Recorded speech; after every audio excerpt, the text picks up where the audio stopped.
నేను ఎవరిని ఉద్దేశించి అంటలేను, కొంతమందికి మాత్రం తగిలే వాళ్ళకి గట్టిగా తగులుతుంది. కొంతమంది ముండలు ఏం చేస్తాయంటే మొగని సొమ్ము తిని మిండని పాట పాడినట్టుగా అత్తగారి సొమ్ము తింటాయి, అత్తగారి ఆస్తి అనుభవిస్తాయి, అమ్మగారి పాట పాడతాయి.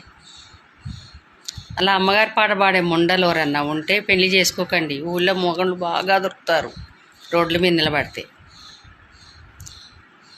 మీరు పెళ్లి చేసుకునేది ఎందుకు? ఆ భర్తకు సంబంధించిన కుటుంబాన్ని వాళ్ళ తల్లి కొడుకులను ఎడబాపేది ఎందుకు?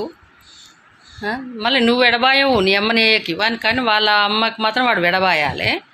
నువ్వు మాత్రం అమ్మగారితో మంచిగా ఉంటావు. అలాంటి ముండలు ఎవరన్నా ఉంటే పెళ్ళిళ్ళు చేసుకోకండి, అలాగనే ఉండండి. నీ ఇంట్లో ఒక అన్న ఉండనుకో, మీ అన్నని కూడా ఆయన అత్తగారు అట్లనే చేస్తే, ఆయన పెండ్లం వాళ్ళ అత్తగారు అట్లనే చేస్తే అప్పుడు నీకు అర్థమవుతుంది. అప్పటిదాకా మీకు అర్థం కాదు.